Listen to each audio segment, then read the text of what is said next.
तो गाइस मैं हूं अंकित और आप देख रहे हैं रेसलिंग फैंस नेटवर्क। शुरू करते हैं गाइस अपनी बातों को हम लोग सबसे पहले मंडे नाइट रॉ से। तो भाई कल होने वाला है रॉ का एक और ब्रांड न्यू एपिसोड एंड कल के लिए क्या क्या अनाउंस हुआ है वो मैं आपको बता देता हूं। तो भाई ट्रिपल थ्रेट मैचेस हैं, हमको पता है आईसी टाइटल के लिए टूर्नामेंट चल रहा है, मतलब कंटेंडरशिप के लिए। तो ऐसे में 2 ट्रिपल थ्रेट मैचेस हैं। क्या है भाई मैं आपको बता देता हूँ। Ilja Dragunov versus Dominik versus Dragon Lee, ये पहला ट्रिपल थ्रेट मैच है। इस मैच के अंदर मैं गेस कर रहा हूँ शायद इलिया ड्रैगनो जीतेंगे, श्योर नहीं हूँ मैं, मुझे लगता है मैं इनको पिक करूंगा। देन एक और ट्रिपल थ्रेट मैच है भाई, सेम इसी टूर्नामेंट का सेकंड मैच एंड ये है seems versus Bronson read versus Ludwig Kaizer का ट्रिपल थ्रेट मैच। यहाँ पे वैसे जीतना तो सेमस को चाहिए लेकिन मुझे लगता नहीं है, मुझे लगता है ब्रॉन्सन रीड शायद यहाँ पे जीतेंगे। जिस तरीके से मोमेंटम मेंटेन कर रहे हैं अभी करेंटली रीड, तो मुझे लगता है कि इनका जीतना बेटर डिसीजन होगा। इसके बाद Bianca Belair and Jade Cargill celebrate करने वाली हैं अपनी women's tag title win. Then है Alba Fyre and Isla Dawn versus Iyo Sky and Kairi Sane का मैच। इस वाले मैच में भाई जो भी विनर आपको देखने को मिलेंगी वो आगे जाके फेस करेंगी वापस से विमेंस टैग टाइटल के लिए। ये नंबर 1 कंटेंडरशिप का मैच है basically. Then mixed tag team match है American Made and Alpha Academy के बीच में, ये भी आपको एक्शन देखने को मिलेगा। एंड देन है सेना बिस्लर वर्सेस जलीना वेगा, ये सिंगल्स मैच। तो ये कुछ guys card Monday Night raw का आई डोंट थिंक बहुत एक्साइटिंग है, लगता है मुझे, तो मैं आपको बता देता हूँ। ये 2 ट्रिपल थ्रेट मैचेस हैं जो कि एक्चुअली में अच्छे मैचेस हो सकते हैं।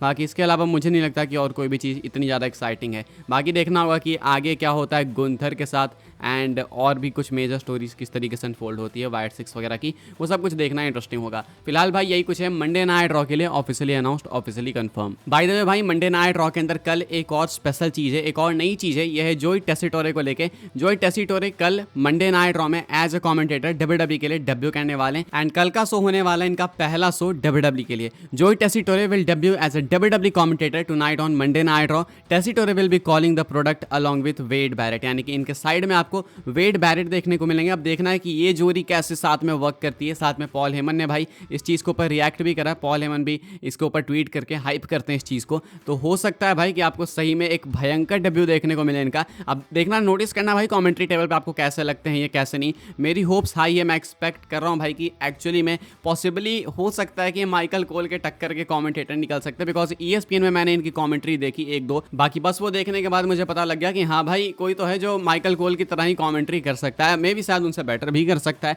तो देखना होगा कि कल जोई टेसिटोरे कैसा अपना बनाते हैं फर्स्ट इंप्रेशन। हमें पता है first impression is the last impression, तो कल का एपिसोड काफी मैसिव है जोई टेसिटोरे के लिए। आगे बढ़ते हैं गाइस, बात करते हैं अगली अपडेट के बारे में जो कि ब्लड लाइन को लेके। ब्लड लाइन स्मैकडाउन से मिसिंग क्यों थी? स्मैकडाउन में ब्लड लाइन थी नहीं, वो टेप्ड एपिसोड था पहले तो, एंड ब्लड लाइन का जो सेगमेंट था वो भी टेप्ड ही था, यानी कि वो कहीं भी शूट कर सकते हैं, वो लाइव रिंग के अंदर नहीं थे। तो क्यों नहीं थे भाई, इसके पीछे का क्या रीजन है मैं आपको बता देता हूँ। मेल्टजर की अपडेट आई है, इनका कहना है आफा अनोवा की डेथ हुई तो उनके फ्यूनरल के लिए ये लोग प्रेजेंट थे वहाँ पे। तो ये बैस इन बर्लिन से पहले जो हाउस शोज हुए हैं, वो होम इवेंट्स, लाइव इवेंट्स, वहाँ पे प्रेजेंट थे ब्लड लाइन वाले, लेकिन उसके बाद ये निकल के वापस एंड अभी ये पहुँचे थे अपने घर वगैरह पे, वहाँ पे फ्यूनरल के लिए, आफा अनोवा के फ्यूनरल के लिए। तो इसलिए स्मैकडाउन में फिजिकली नहीं प्रेजेंट थे, उनका जो सेगमेंट था वो बैक स्टेज वाला वो पहले से ही टेप करा गया था, तो इसलिए ब्लड लाइन स्मैकडाउन में प्रेजेंट नहीं थी। इसके पीछे का और कोई रीज़न है नहीं, एंड मुझे लगता है कि शायद रोमन रेंस भी इतना लंबा लीव इसीलिए ले रहे हैं, एंड मैं एक्सपेक्ट कर रहा हूँ कि रोमन रेंस 13 तारीख तक वापस आ जाएंगे। बाकी ब्लड लाइन तो अगले स्मैकडाउन में आपको देखने को मिली जाएगी।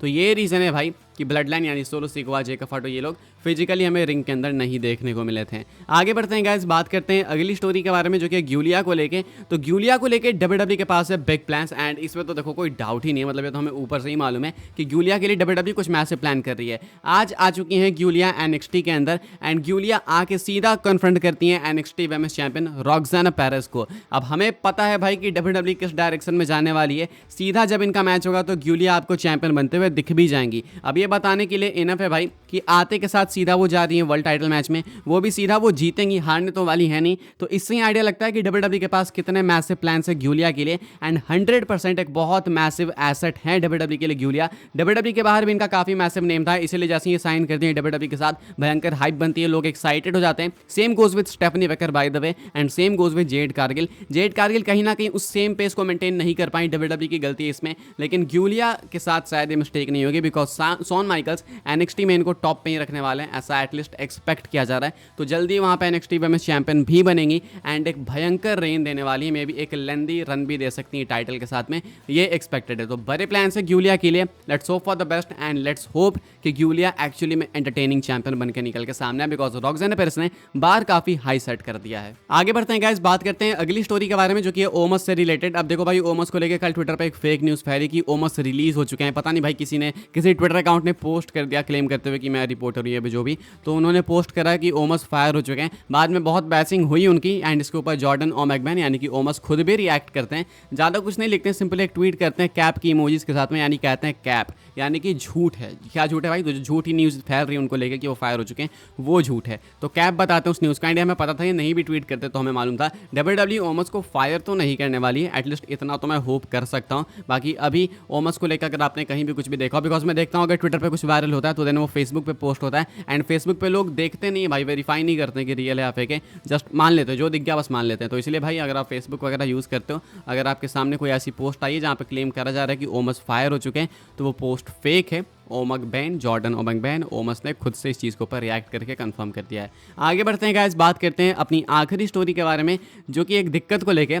अब क्या ये एक दिक्कत है कि WWE बीच में कोई भी PLE नहीं रखने वाली है Survivor Series and Royal Rumble के। अभी अगला शो हमारा होने वाला है massive show Bad Blood, then Crown Jewel, then Survivor Series नवंबर एंड में, उसके बाद दिसंबर पूरा खाली एंड जनवरी पूरा खाली, फरवरी के बिगिनिंग में हमें रॉयल रंबल देखने को मिलेगा। तो 2 महीने अचार डालेंगे हम लोग, नवंबर एंड में खत्म हो जाएगा सर्वाइवर सीरीज, दिसंबर पूरा बाकी, जनवरी पूरा बाकी। अब 2 महीने भाई बहुत मैसिव टाइम होता है अगर आप देखो अभी WWE के पेस के हिसाब से। तो अभी तो मुझे यही बहुत लंबा टाइम लग रहा है भाई कि अभी सितंबर चालू हो रहा है एंड अभी अक्टूबर 5 को होने वाला बैड ब्लड, इंडिया में 6 को, तो वही इतना लंबा टाइम है। 2 महीने कैसे हम लोग सहेंगे भाई? तो इसके पीछे पहले तो रीजन क्या है मैं आपको बता दूं। WWE इन 2 मैसिव इवेंट्स के बीच में एक तीसरा इवेंट इसलिए नहीं डाल रही है बिकॉज WWE को लगता है कि इसकी नीड नहीं है। ये हमेशा कर रहे हैं, आप देख रहे हो कि दिसंबर में कोई मैसिव इवेंट नहीं होता, PLE नहीं होता है, बिकॉज ये स्मैकडाउन के साथ कुछ बड़ा करते हैं, न्यू ईयर्स रेवोल्यूशन वगैरह कह लो, या फिर जो डे 1 एपिसोड होता है मंडे नाइट रॉ का, उसको भी अच्छे से हाइप करते हैं। एंड इस बार तो काफ़ी रीजन है हमारे पास भाई। 6 जनवरी को नेटफ्लिक्स पर डेब्यू होने वाला है भाई मंडे नाइट रॉ का, तो उसको वो पेपर व्यू से कम नहीं ट्रीट करने वाले हैं। इवन मैं ये भी कह सकता हूँ कि जो मिड पेपर व्यूज होते हैं ना, जैसे बैश इन बर्लिन गया,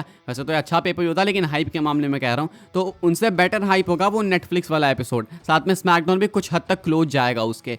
तो WWE इसीलिए बीच में पेपर व्यू अनाउंस नहीं करी बिकॉज उसकी नीड है ही नहीं। मतलब एक कहने की बात है कि अगर आप सिर्फ पेपर व्यू नाम से अट्रैक्ट होते हो तो देन तो आप अट्रैक्ट नहीं हो गए, लेकिन आप एक्चुअली में अच्छे शो से अट्रैक्ट होते हो। एंड अगर आप अच्छे शो को पेपर व्यू मान सकते हो तो देन भाई आपके लिए कोई दिक्कत नहीं। यानी कि अगर आप नेटफ्लिक्स को पेपर व्यू कंसीडर करोगे तो आपको पेपर व्यू की तरह ही शो देंगे, यानी कि WWE उस तरीके से ही उस शो को बिल्ड करने वाली है, बिल्कुल वो PLE की तरह ही आपको दिखेगा। यानी कि मेरे लिए मैं पर्सनली बता रहा हूँ, नवंबर में ये लोग करने वाले हैं एंड में सर्वाइवर सीरीज, देन दिसंबर हाँ थोड़ा गैप आएगा, लेकिन जनवरी के बिगिनिंग में तुरंत नेटफ्लिक्स पर डेब्यू होगा मंडे नाइट रॉ का एंड वो पेपर व्यू से कम एपिसोड नहीं होने वाला है। देन उसके बाद आपको सीधा फेब में स्टार्टिंग में रंबल देखने को मिल ही जाएगा। तो मैं चाहूंगा कि आप भी सेम तरीके से ही लो, बिकॉज इसमें कोई डिफरेंस नहीं है भाई। अब जस्ट बिकॉज एक PLE अनाउंस नहीं करा इन्होंने तो इसका मतलब ये नहीं है ना कि कोई नॉर्मल शो भी खराब हो सकता है।